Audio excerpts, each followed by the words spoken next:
Bonjour à tous et bienvenue sur le Modcast, le nouveau podcast des apéros Motion Design. Vous le savez peut-être déjà, mais les apéros Motion Design, ce sont des afterworks organisés à Strasbourg autour du motion design. Plusieurs formats sont généralement proposés, apéro afterwork, apéro conférence, table ronde, le tout gratuitement. Notre objectif est avant tout de faire rayonner le motion design et les métiers qui s'y rattachent dans une ambiance de rencontre et d'échange. Avec le confinement, ces événements sont bien entendu suspendus, mais on avait envie de continuer à vous proposer des contenus créatifs. On a donc pensé à un podcast. Rencontrer des créatifs, en apprendre plus sur leur parcours, leur quotidien, ça vous dit ? Dans ce premier épisode, je discute avec Kevin Dangy, un cuisinier de formation qui s'est formé au graphisme en autodidacte et qui est maintenant UX designer très porté sur le motion design. On parle de motion dans le web, de son quotidien au sein d'une agence et du 36 Days of Type, un challenge créatif organisé chaque année par Adobe et qui consiste à faire une créa par jour pendant 36 jours.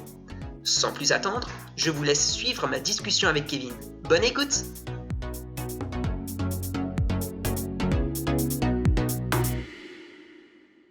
Salut Kevin! Salut José. Bonjour à tout le monde qui écoutera ce podcast. Tu vas bien? Ça va très bien, on vit sa meilleure vie en confinement, donc it's all good. J'imagine, ouais. Présente-toi un peu pour nos auditeurs. Qu'est-ce que tu fais dans la vie? Alors, certaines personnes ont déjà pu me voir aux apéros Motion, puisque je fais partie de l'orga depuis maintenant 6 mois à peu près. À la base, en fait, j'ai rejoint donc, les apéros Motion puisque je m'intéresse au motion. Je ne suis pas à proprement parler motion designer. Pour la faire courte, en fait, je suis à la base web designer. UX designer, comme on l'appelle maintenant. Tout le monde a changé son statut sur LinkedIn pour donner cette appellation-là, mais en gros, c'est le nouveau web design. Et donc, du coup, en fait, je suis totalement autodidacte. Donc, à la base, j'ai appris tous les logiciels de la suite Adobe par moi-même en autodidacte. Et dans un premier temps, tout ce qui était print. Et ensuite, je me suis porté sur du web. Et est venu le moment de mettre un peu les mains dans le cambouis au niveau du motion. Et du coup, là, à l'heure actuelle, je suis UX designer avec quelques compétences de motion. Voilà.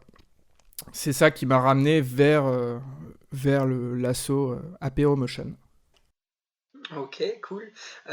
Tu disais que tu as appris l'infographie en autodidacte, mais le web aussi? Pas mal, effectivement, en autodidacte. J'ai juste, effectivement, fait une formation plus axée web pour confirmer un peu les acquis que j'avais acquis en autodidacte. Mais c'est vrai que le gros du métier, je l'ai appris vraiment en fouinant sur des blogs, en regardant des vidéos sur YouTube. L'ancien tuto.com aussi, qui s'appelait pas comme ça avant. Donc ça fait quand même maintenant... un bon 12 ans. Ouais, 13 ans que j'apprends au fur et à mesure les logiciels Adobe ou d'autres logiciels qui du coup, effectivement, m'aident beaucoup pour mon taf actuel. Qu'est-ce que tu fais maintenant à proprement parler du web, plus du web du coup, j'imagine? À la base, en fait, vu que j'ai quand même un gros background en termes de web, je suis donc du coup employé.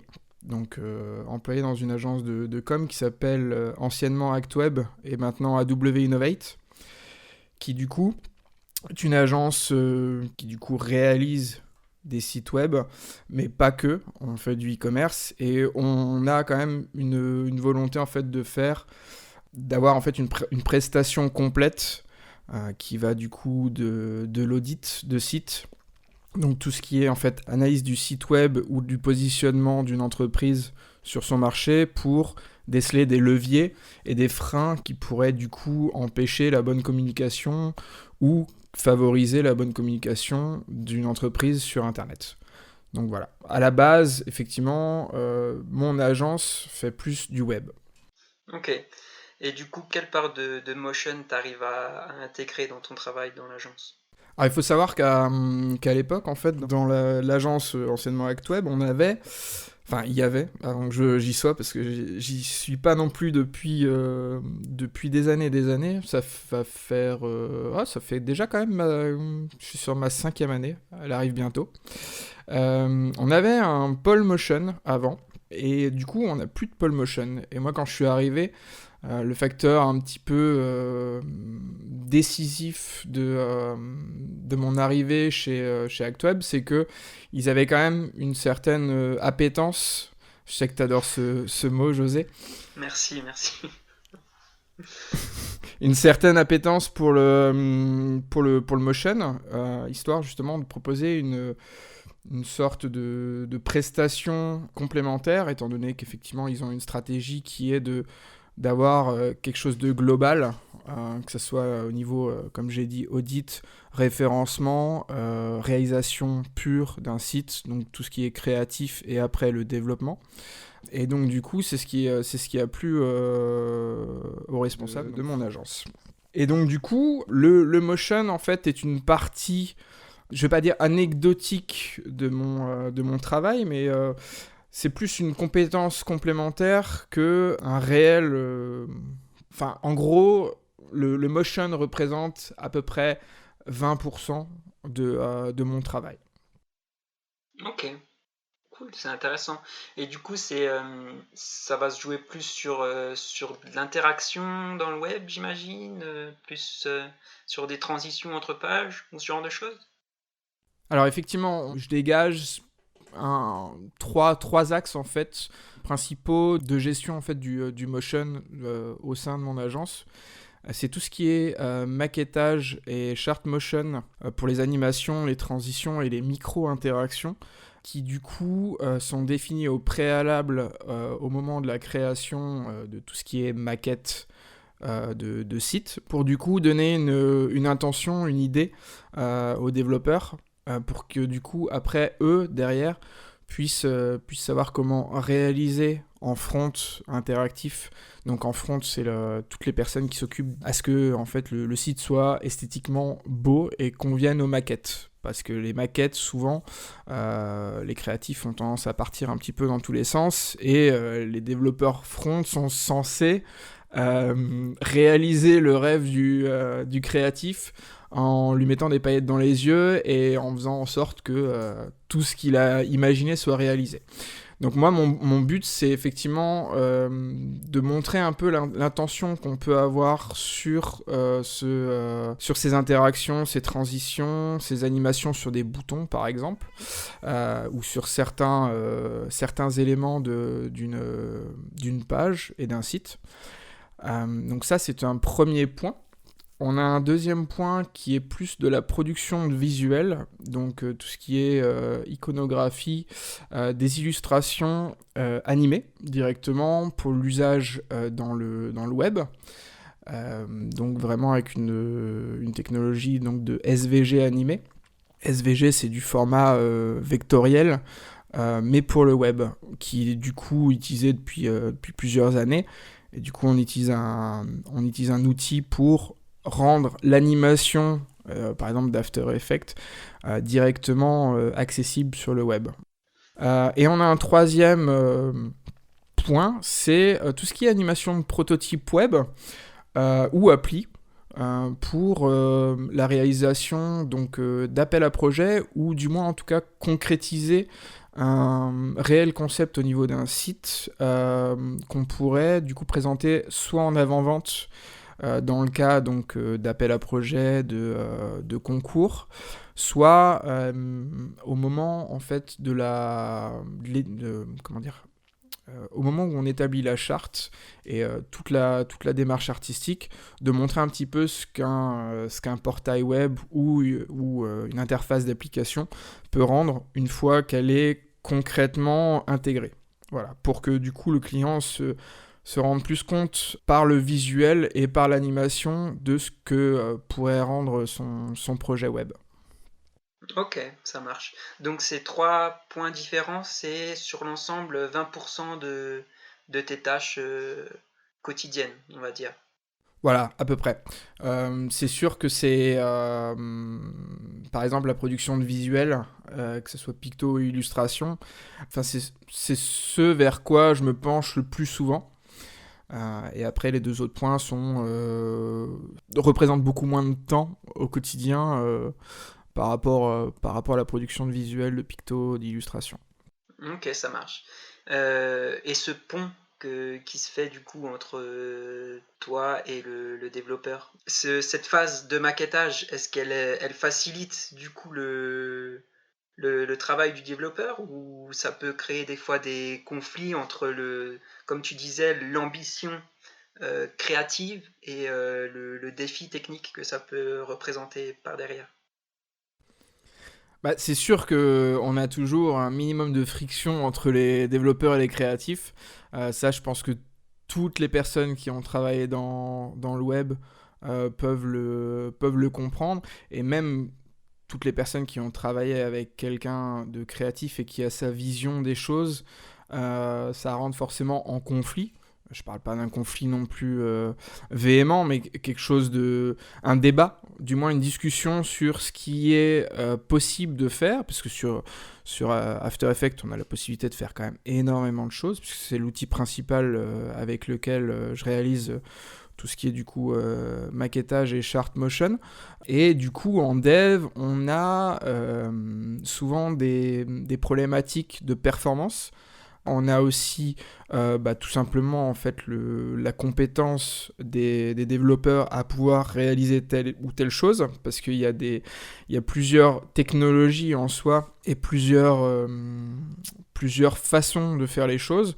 Je pense notamment à quelque chose qui est assez utilisé maintenant dans les gros sites, surtout les sites un peu événementiels, les microsites, où on a beaucoup de la technologie WebGL, qui est tout simplement, en fait, pour parler vulgairement, de la 3D pour le web, où là, effectivement, on a des choses assez costauds, qui rendent super bien, mais par contre, qui nécessitent une personne qui s'y connaisse vraiment.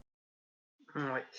Et toi, vu tes connaissances du web, est-ce que ça fluidifie du coup le débat? J'imagine que tu percutes assez vite du coup la vision que peut avoir le développeur derrière.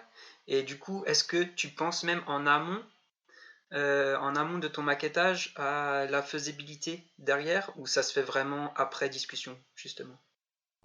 Alors moi, effectivement, faut savoir que je m'intéresse beaucoup à tous les domaines connexes au mien. Donc effectivement, là, je me suis mis dans le motion il y a quelques années parce que tout simplement, en fait, c'est quelque chose qui me plaît.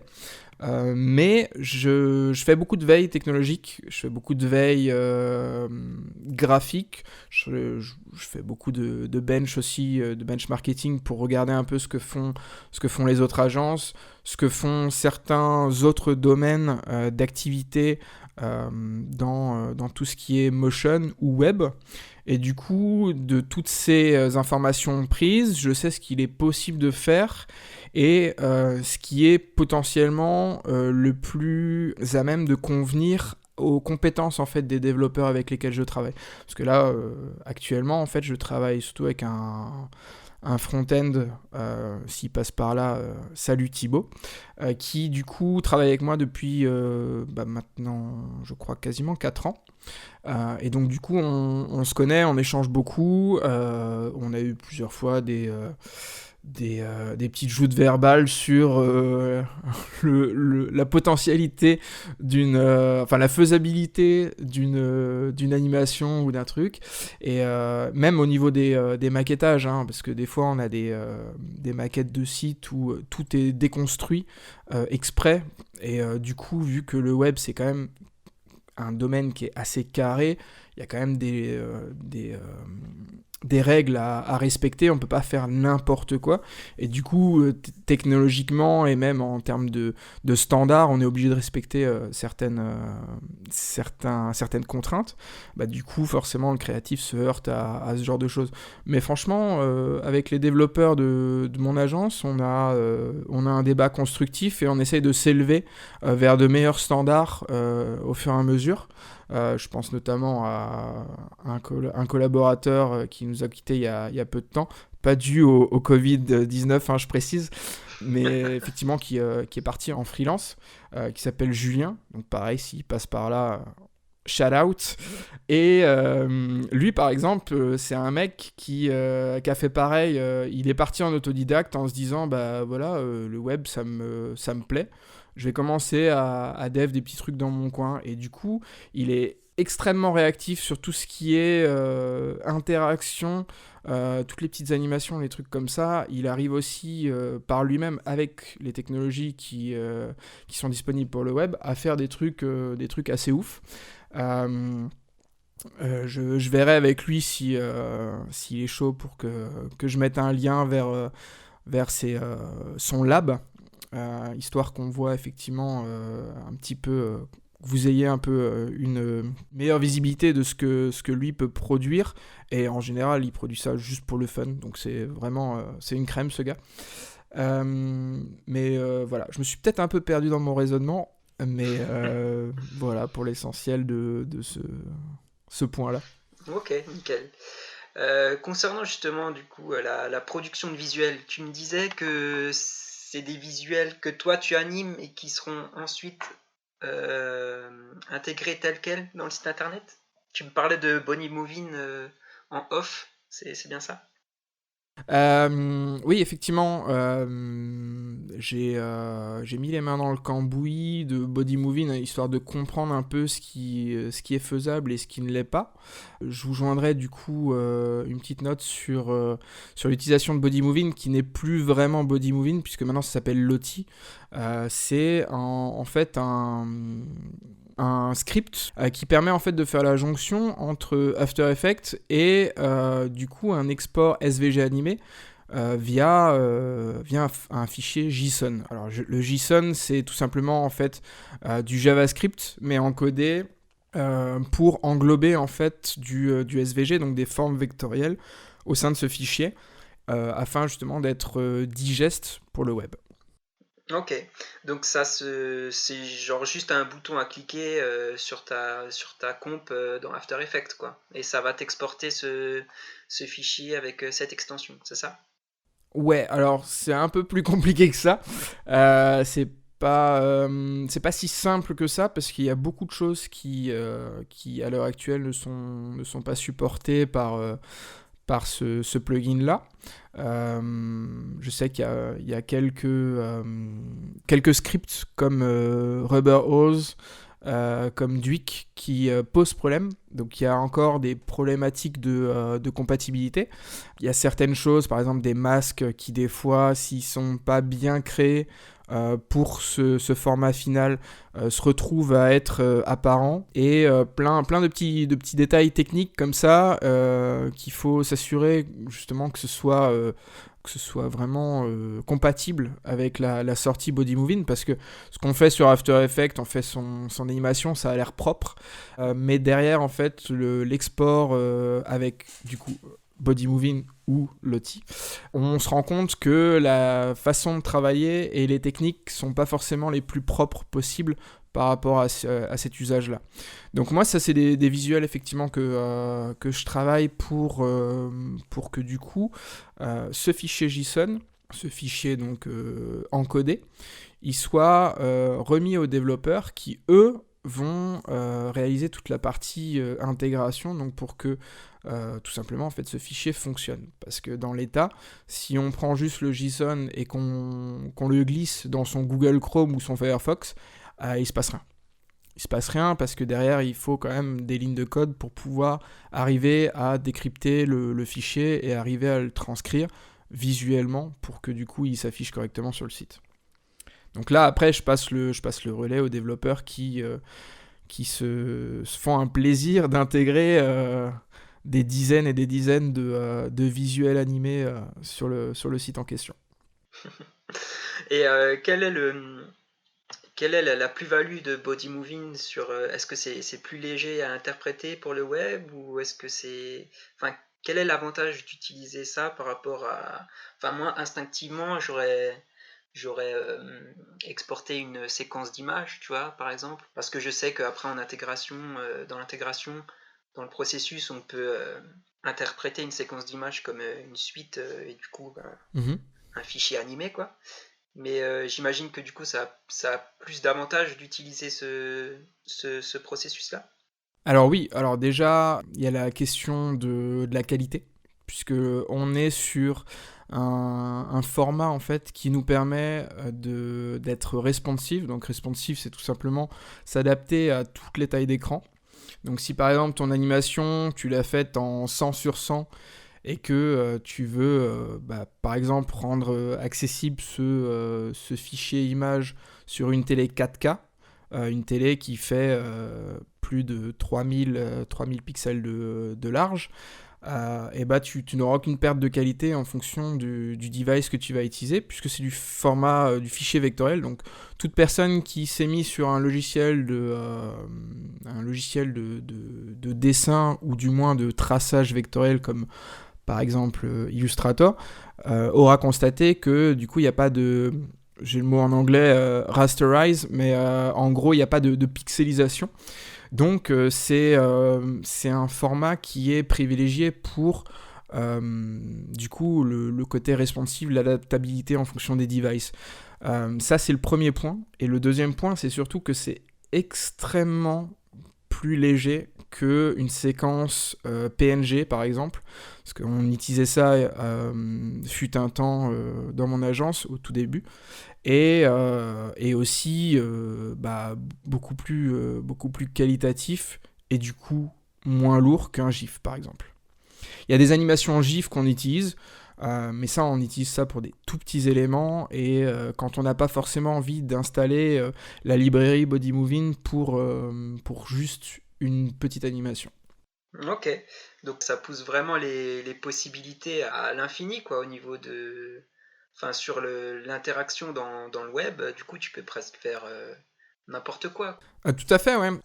Techniquement, il y a aussi une discussion à avoir avec les développeurs parce que eux peuvent faire certaines choses que toi tu aurais. Parce que moi, par exemple, j'avais fait des transitions de page, des trucs comme ça sur BodyMovin avec du coup des overlays de couleurs pour pouvoir switcher d'une page à l'autre.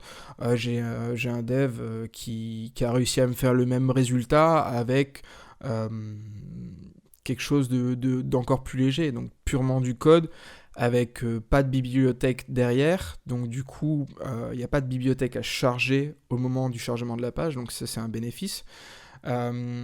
C'est vraiment, comment dire, c'est vraiment pour ça qu'on a donc du coup des charts motion. Donc c'est un peu comme une charte graphique où tu dis bah voilà, mon logo apparaît comme ça sur les éléments print ou sur le web, les couleurs c'est celle-ci. Enfin moi en tout cas je réalise pour des projets quand même d'envergure des charts motion où je dis bah voilà, cette animation elle se fait comme ça, ce truc interagit comme ça, pour du coup poser des bases solides et qu'on ait la possibilité d'avoir quelque chose de clean.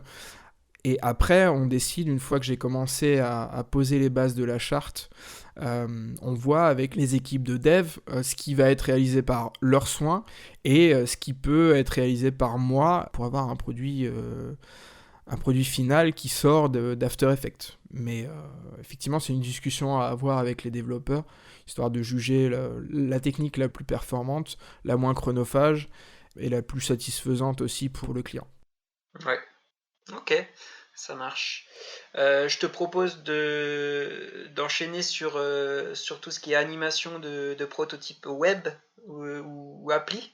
Qu'est-ce que tu peux nous dire là-dessus? Alors, je peux vous dire certaines choses. Après, c'est vrai que je pourrais pas forcément prendre d'exemples concrets, parce que déjà, c'est quelque chose qu'on réalise quand même à des fins donc de remporter des concours, des appels à projets. Donc c'est pas des choses que je peux me montrer malheureusement. Et du coup c'est vraiment quelque chose qu'on réalise en avant-vente globalement. ou du moins en tout cas au moment de la validation de toutes les maquettes, toutes les maquettes graphiques des pages, histoire justement de mettre en valeur le travail qui a été fait en termes d'UX et d'UI, donc de hiérarchisation de l'information au sein des maquettes. Donc c'est pas que de la créa pure, parce qu'il y a quand même une réflexion derrière.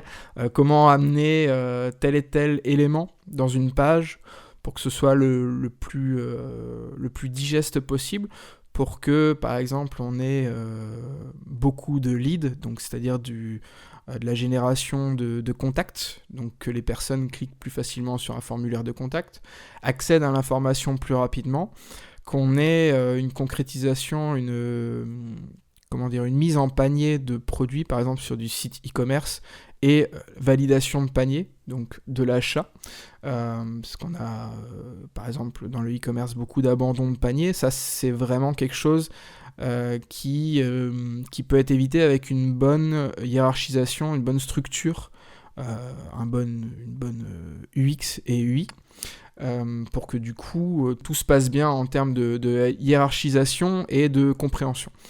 Et donc du coup, c'est vrai que c'est des choses qui sont transmises au sein du prototypage, puisque on voit le prototype, le site, dans une version un petit peu dégradée, puisque c'est pas la version intégrée, mais du moins on a la possibilité de comprendre la démarche derrière chaque bouton, derrière chaque animation, chaque transition de page, et le client a plus facilement la possibilité de se projeter dans le produit final, et du coup est plus facilement enclin à valider des étapes dans le projet, donc l'étape vraiment de la validation des maquettes, en fait, de toute la partie créa, avant qu'on attaque la partie dev.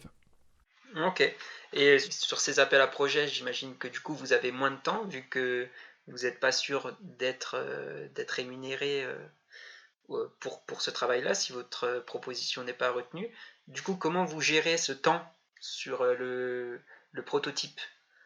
Entre ce qu'on disait tout à l'heure, les petites animations possibles à faire ou pas, etc. J'imagine que, bon, il y a toujours une discussion qui sera mise en place, mais est-ce que le rush du timing et de la rentabilité ne met pas à mal cette proposition?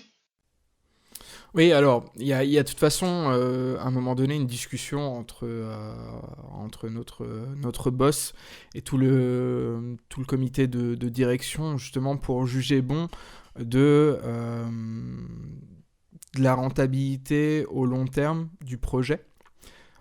Puisque des fois on a des clients vers lesquels on se porte, et qui du coup sont des clients qui vont rester fidèles, puisqu'on a fait une prestation, une première prestation qui leur a plu, et du coup on acquiert en fait une confiance par rapport aux clients.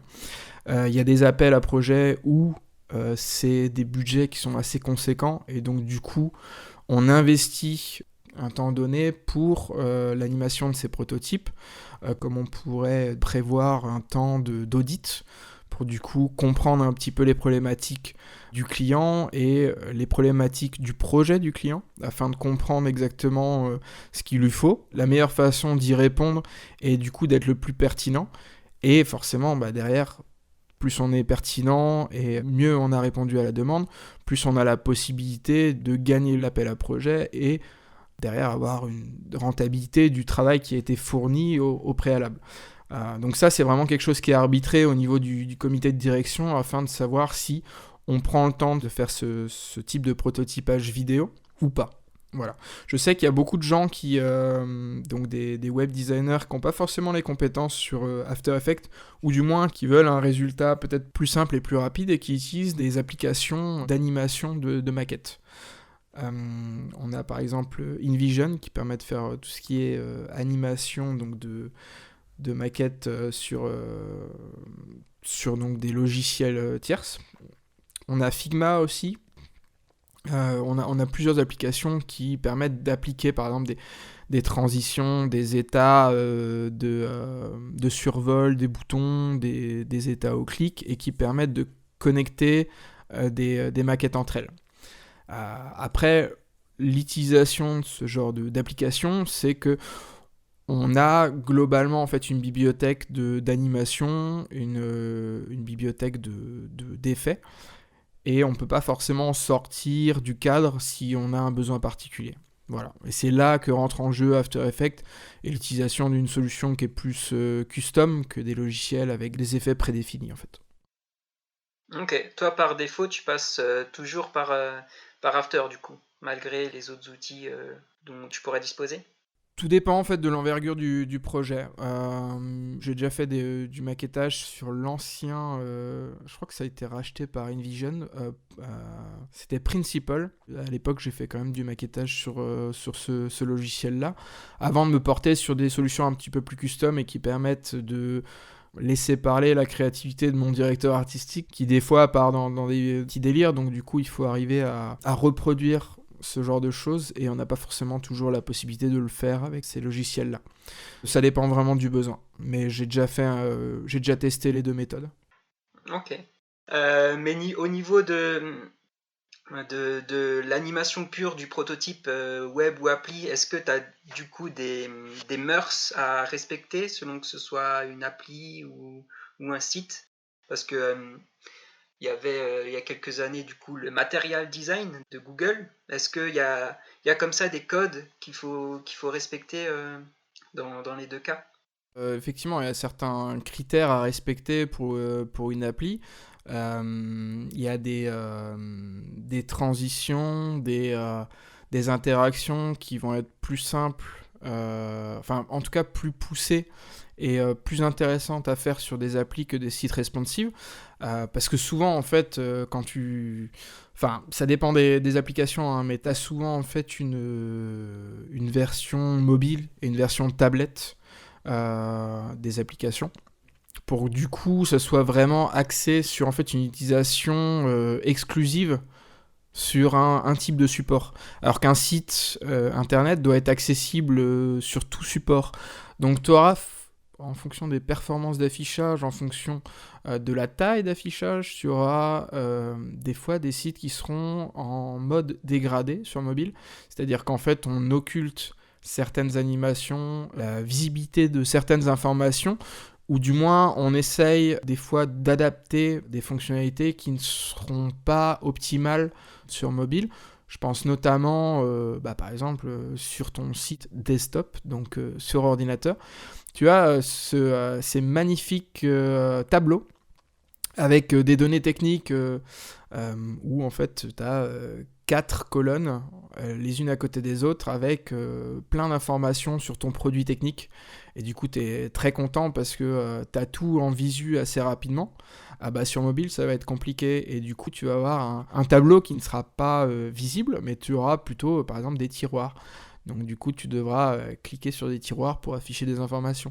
Et ça, c'est ce qu'on appelle du responsive, mais avec une partie dégradée, c'est-à-dire que tu n'as pas exactement les mêmes fonctionnalités d'un site typé ordinateur, d'un site typé mobile ou tablette. Donc du coup, l'appli en elle-même est tout de suite faite pour un type d'écran. Et du coup, on est sur quelque chose de beaucoup plus poussé, de beaucoup plus optimum en termes de navigation et de concept, puisque c'est vraiment c'est la version qui a été pensée à la base pour ce type de device. Ok, ça marche. Je sais pas si j'ai bien répondu à ta question. Ouais, clairement. Est-ce que peut-être juste tu pourrais nous dire à quoi ressemble une chart motion pour toi? Est-ce que c'est du coup les interactions des boutons? Est-ce que ça va être les loaders de pages? Qu'est-ce qu'on peut retrouver typiquement dans une chart motion? On a effectivement des transitions, des apparitions par exemple de blocs photos. On peut avoir des apparitions ou des animations de texte, parce qu'on a souvent en fait des interactions, des apparitions sur des titrages, interactions ou micro-interactions sur des boutons ou des fonctionnalités annexes au contenu principal.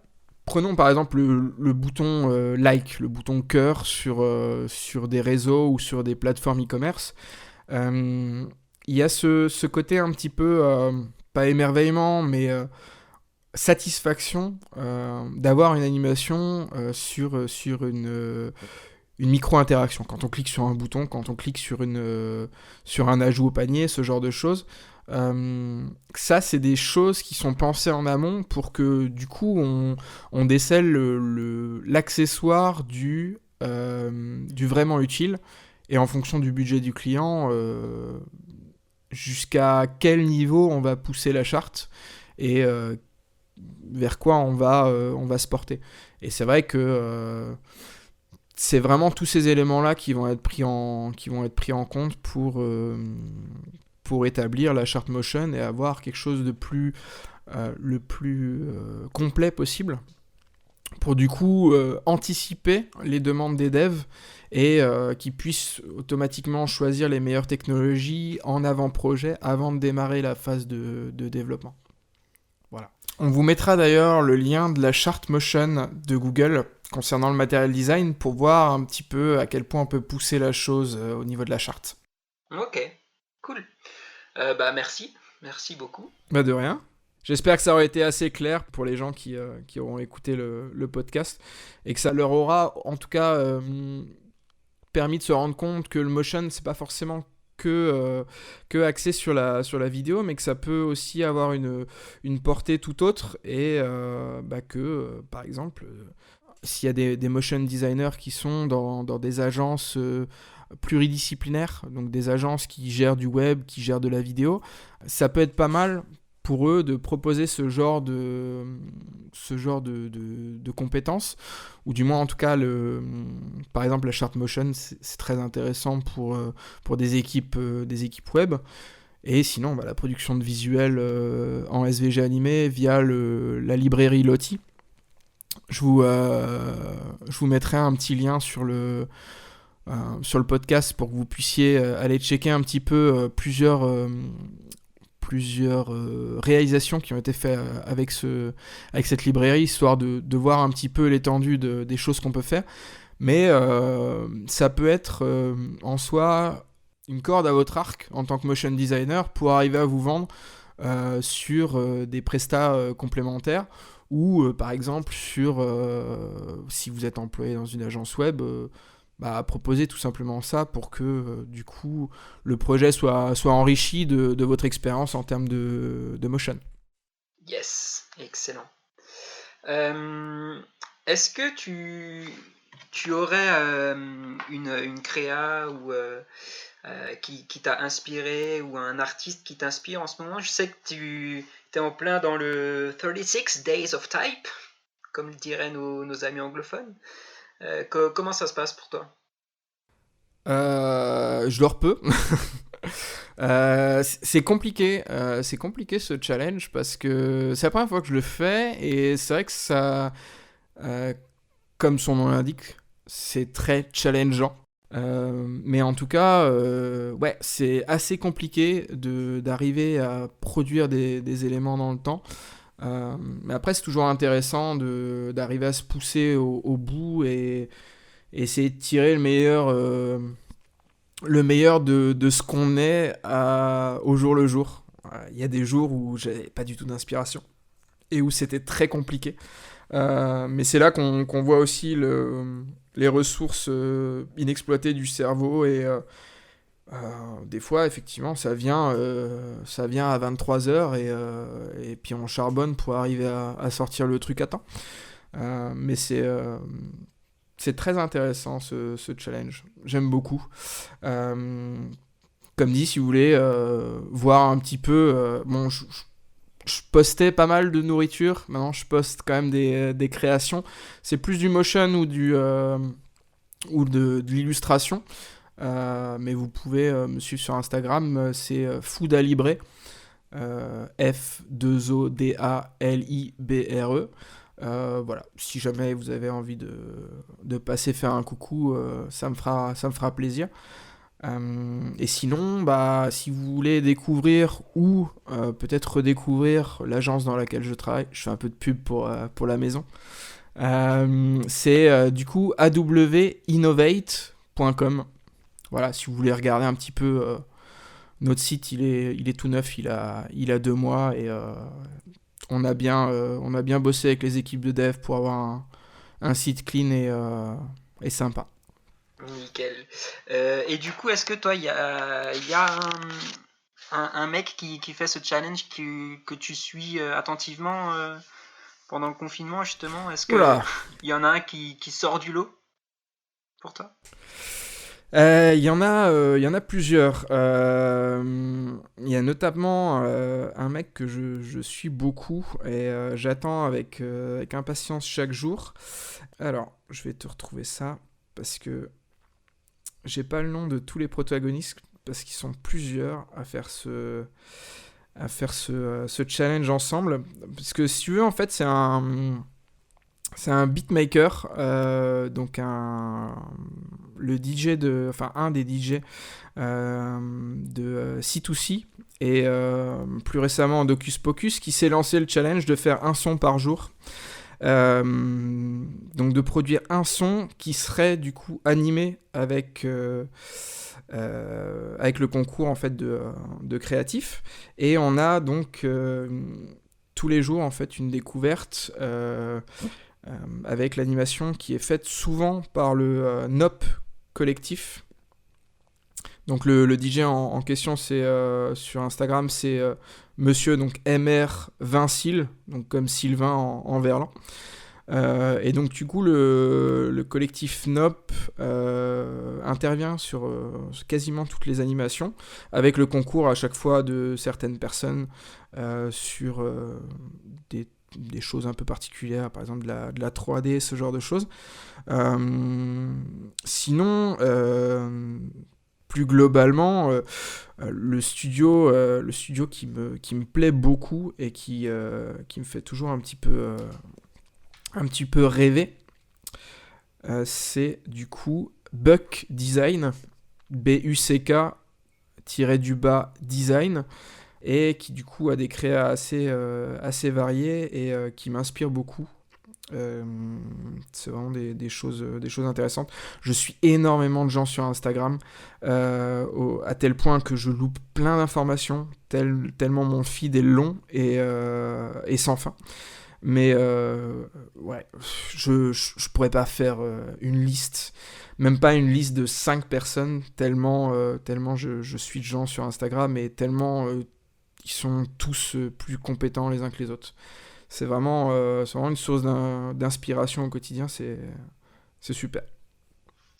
Yes. Ouais, c'est vrai que j'avais vu via la page Motion Café des créas là de Vincil et du studio Nope. C'est vrai que c'est hyper lourd. Ah oui, c'est vrai qu'ils en ont parlé, ouais. Ouais. Et Buck, on les présente plus, hein. Buck, c'est ouf. C'est ouf. J'ai une toute dernière question à te poser. Quel est pour toi l'apéro parfait? L'apéro parfait? Ouais.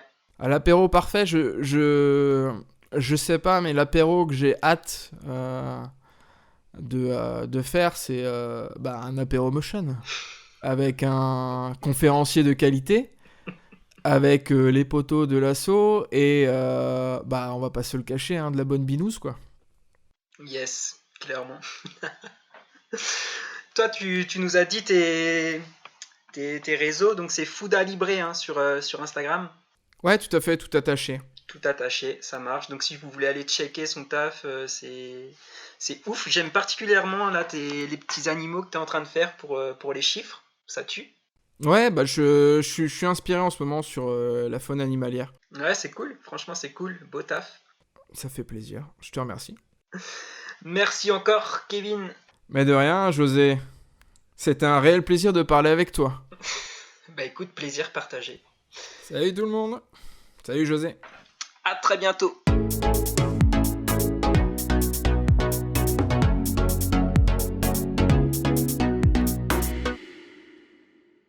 Merci d'avoir écouté ce premier podcast, on espère que ça vous a plu. Un grand merci à tous ceux qui nous soutiennent et particulièrement à Tristan Lepanier qui a composé la musique de ce podcast. Je vous invite d'ailleurs à aller le suivre sur SoundCloud, Tristan-Lepanier, Lepaggney, pour découvrir toute l'étendue de ses talents. Merci encore à toi Kevin de nous avoir donné de ton temps pour ce premier épisode et pour toutes ces infos sur le motion dans le web. N'oubliez pas d'aller le suivre sur Instagram @foodalibre. Quant à nous, retrouvez les apéros motion design sur Facebook @apéromotiondesign, sur Instagram @apéromotiondesign et sur Twitter @apéromotion. Sur ce, je vous dis à bientôt et restez attentifs pour découvrir de nouveaux quotidiens et parcours de créatifs dans un nouvel épisode du Modcast très bientôt. Ciao ciao!